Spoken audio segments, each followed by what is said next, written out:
Youth Congress പ്രവർത്തകർ പ്രതികളായ MDMA കേസിൽ നാർക്കോട്ടിക്സ് കൺട്രോൾ ബ്യൂറോ വിവരശേഖരണം തുടങ്ങി. പ്രതികളുടെ രാജ്യാന്തര ബന്ധം NCB പരിശോധിക്കും. ഉമേഷ് ചേരുകയാണ് കൊച്ചിയിൽ നിന്ന്.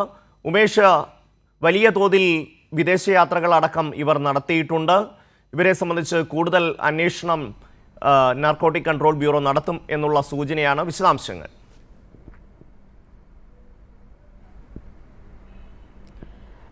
ഷമി, ഈ കാസർഗോഡ് നിന്ന് MDMAയുമായി പിടിയിലായ യൂത്ത് കോൺഗ്രസ് പ്രവർത്തകർ അവരുടെ കൂടുതൽ ഇടപാടുകൾ സംബന്ധിച്ചുള്ള അന്വേഷണത്തിലേക്കാണ് പോലീസ് കടക്കുന്നത്.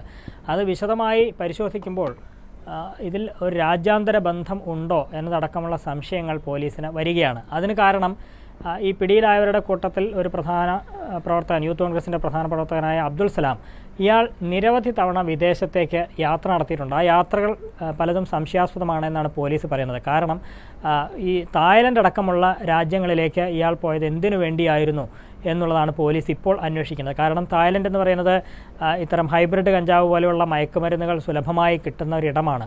അവിടെ നിന്ന് ഈ ഇന്ത്യയിലെ മറ്റ് സംസ്ഥാനങ്ങളിലേക്ക് ഇത് കൊണ്ടുവരികയും പിന്നീട് കേരളത്തിലേക്ക് ഈ കഞ്ചാവ് എത്തിക്കുക എന്നുള്ളതാണ് പലരും പ്രവർത്തിച്ചു വരുന്നത്. ഈ സംഘത്തിൽപ്പെട്ടവരുടെയൊക്കെ രീതി അങ്ങനെയായിരുന്നു.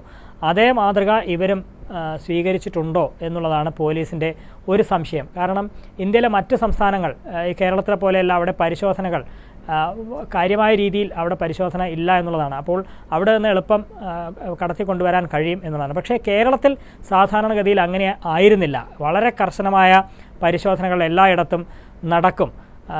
ഇത്തരത്തിലുള്ള വിവരം കിട്ടിയാൽ ഉറപ്പായും അവർ പിടിയിലാവുന്ന സാഹചര്യമൊക്കെ ഉണ്ടാകുമായിരുന്നു. പക്ഷേ ഈ പറയുന്ന യൂത്ത് കോൺഗ്രസ്സുകാർ അവർക്ക് കേരളത്തിൽ എത്തിയ ശേഷം ഈ മറ്റ് സംസ്ഥാനങ്ങളിൽ നിന്നാണ് ഇങ്ങനെ കൊണ്ടുവരുന്നത്. അത് എറണാകുളത്ത് എത്തിച്ച് ഇവിടെ നിന്ന് മറ്റ് ജില്ലകളിൽ ഇവർ വിതരണം ചെയ്തിട്ടുണ്ട് എന്നുള്ളതാണ്. ഇപ്പോൾ മലപ്പുറത്താണെങ്കിലും കോഴിക്കോട്, കണ്ണൂർ, അങ്ങനെ വിവിധ ജില്ലകളിൽ വിതരണം ചെയ്ത ഏറ്റവും അവസാനമാണ് കാസർഗോഡ് ജില്ലയിൽ ഇവർ വിതരണം ചെയ്യാൻ തുടങ്ങിയത്. ആ കാസർഗോഡ് വിതരണം ചെയ്യാൻ തുടങ്ങുമ്പോഴാണ് അവിടെ കാലിക്കടവ് എന്ന് പറയുന്ന സ്ഥലത്ത് വെച്ച് ഇവർ പിടിയിലാകുന്നത്. പിടിയിലായി അവരെ വിശദമായി പരിശോധിച്ചപ്പോഴാണ് 139 ഗ്രാം MDMA ഇവരുടെ കൈവശം ഉണ്ട് എന്നുള്ള കാര്യം പോലീസ് സ്ഥിരീകരിക്കുന്നത്. അപ്പോൾ ഇവരുടെ പശ്ചാത്തലം പരിശോധിക്കുമ്പോൾ ഇവർ യൂത്ത് കോൺഗ്രസ്സുകാരാണ് എന്ന് മനസ്സിലാക്കിയതിലപ്പുറം ഇവർക്ക് ഉന്നത രാഷ്ട്രീയ ബന്ധം ഉണ്ട് എന്നുള്ള കാര്യവും പുറത്തു വന്നു. പ്രത്യേകിച്ച് മുഖ്യമന്ത്രി VD സതീശൻ അടക്കമുള്ളവരുമായി ഇവർക്ക് അടുത്ത ബന്ധം ഉണ്ട് എന്നുള്ളത് ഈ പിടിയിലായ പ്രതികൾ തന്നെ അവരുടെ സാമൂഹ്യ മാധ്യമ പേജിൽ പങ്കുവച്ചിട്ടുണ്ട്. അപ്പോൾ ഈ ഒരു ബന്ധം മറയാക്കിക്കൊണ്ട് MDMA കടത്തിയോ എന്നുള്ളതാണ് പോലീസ് സംശയിക്കുന്നത്. അല്ലാതെ എങ്ങനെയാണ് അവർക്ക് ഈ മലപ്പുറത്തും വയനാടും കോഴിക്കോടും കണ്ണൂരും ഒക്കെ വിതരണം ചെയ്ത് കാസർഗോഡ് വരെ എങ്ങനെ എത്താൻ കഴിഞ്ഞു എന്നുള്ളതാണ് ഏറ്റവും പ്രധാന വിഷയം. കാരണം അവിടങ്ങളിലൊക്കെ പോലീസ് പരിശോധനയിൽ നിന്ന് ഇവർ രക്ഷപ്പെട്ടത് അവരുടെ ഈ ഉന്നത ബന്ധം പോലീസിനോട് പറഞ്ഞുകൊണ്ട് അവിടെ നിന്ന് കടന്നു കളയുകയായിരുന്നു എന്നുള്ളതാണ് പോലീസ് ഇപ്പോൾ സംശയിക്കുന്നത്. അതുകൊണ്ട് ആ വഴിക്കുള്ള അന്വേഷണം നടക്കും. ഇതിലുപരിയാണ് നേരത്തെ ഞാൻ സൂചിപ്പിച്ചതുപോലെ വിദേശത്ത് നിന്ന് ഇവരുടെ വിദേശയാത്രകൾ സംശയാസ്പദമായതുകൊണ്ട് തന്നെ ഹവാല ഇടപാടിലും ഇവർ കണ്ണികളാണോ എന്നുള്ള സംശയം പോലീസിൽ വരികയാണ്. കാരണം വൻതോതിൽ അവിടെ നിന്ന് മയക്കുമരുന്ന് ഇവിടേക്ക് ഇറക്കുമതി ചെയ്യുമ്പോൾ ഇതിൻ്റെ പണം ഹവാലയായി വിദേശത്തേക്ക് എത്തിച്ചിട്ടുണ്ടോ, അതിനുവേണ്ടി ഇവർ പ്രവർത്തിച്ചിട്ടുണ്ടോ എന്നുള്ള സംശയം ഉണ്ട്. ആ സാഹചര്യത്തിലാണ് നാർക്കോട്ടിക് കൺട്രോൾ ബ്യൂറോ ഇതുമായി ബന്ധപ്പെട്ട വിവരശേഖരണം ഇപ്പോൾ ആരംഭിച്ചിരിക്കുന്നത്. ഒരുപക്ഷേ ഈ കേസെടുത്ത കാസർഗോഡ് ചന്ദേര പോലീസുമായി ബന്ധപ്പെട്ട് കൂടുതൽ വിവരങ്ങൾ ഈ നാർക്കോട്ടിക് കൺട്രോൾ ബ്യൂറോ ശേഖരിക്കും എന്നാണ് മനസ്സിലാക്കുന്നത്. ഇതുകൂടാതെ ഒട്ടേറെ ദുരൂഹതകൾ ഈ കേസുമായി ബന്ധപ്പെട്ടുണ്ട്. ഇവരിൽ നിന്ന് ഇത്രയും MDMA പിടിച്ചതിനോടൊപ്പം 7 ഫോണുകൾ ഇവർ സഞ്ചരിച്ച ആ കാറിൽ നിന്ന് കണ്ടെടുത്തിട്ടുണ്ട്. അതിൽ 2 ഫോണുകൾ വീതം ഇവരുടെ കയ്യിൽ നിന്ന് തന്നെയാണ്. അതുകൂടാതെ കാറിൽ സൂക്ഷിച്ച മറ്റ് 2 മൊബൈൽ ഫോണുകൾ. ഈ 3 പേർക്ക് സഞ്ചരിക്കുമ്പോൾ എങ്ങനെയാണ് 7 ഫോണുകൾ ഇതിൽ ഉണ്ടാവുക? അതൊക്കെ ആർക്ക് വേണ്ടി, ആരെ വിളിക്കാൻ വേണ്ടി ഉപയോഗിച്ചു, അല്ലെങ്കിൽ അതിൻ്റെ ഉപയോഗം എന്താണ് എന്നുള്ള സംശയങ്ങളൊക്കെ പോലീസിനുണ്ട്.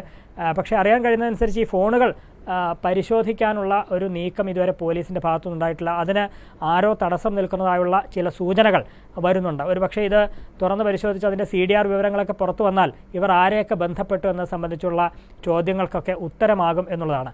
ഒപ്പം ഇതിൻ്റെ ഉറവിടം, എവിടെ നിന്നാണ് ഇവർ MDMA കൊണ്ടുവരുന്നത്, ഇത് ആർക്കൊക്കെയാണ് എത്തിക്കുന്നത്, ഇതിൻ്റെ പണം എങ്ങനെ ഉപയോഗിക്കുന്നു തുടങ്ങിയ കാര്യങ്ങളൊക്കെ സംശയാസ്പദമാണ്. ഇതിനൊക്കെ ഉത്തരം കിട്ടേണ്ടതുണ്ട്.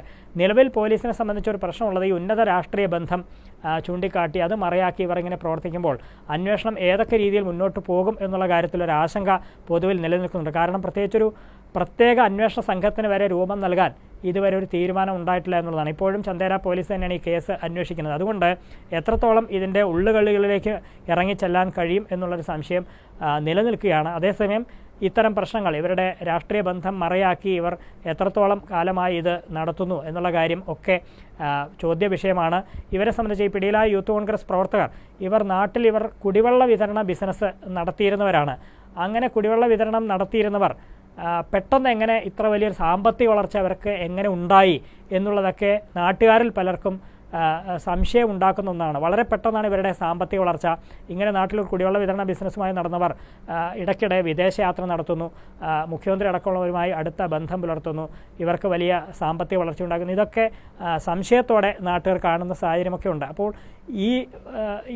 ഈ കാര്യങ്ങൾ കൂടി അന്വേഷണ പരിധിയിലേക്ക് വരും എന്നാണ് കരുതുന്നത്. ഒരുപക്ഷേ ഈ കുടിവെള്ള വിതരണം ഇവരുടെ MDMA കടത്ത് അത് മറയ്ക്കാൻ വേണ്ടി അല്ലെങ്കിൽ അതൊരു മറയാക്കി ഉപയോഗിച്ചതാണോ എന്നുള്ള സംശയവും ഒക്കെ ഉണ്ട്. ഏതായാലും ഒട്ടേറെ കാര്യങ്ങൾ ഇതുമായി ബന്ധപ്പെട്ട് ഇനിയും പുറത്തു വരാനുണ്ട് എന്നുള്ളത് തന്നെയാണ് യാഥാർത്ഥ്യം. ഷമി, തീർച്ചയായും ഉമേഷാണ് വിശദാംശങ്ങൾ നൽകിയത്.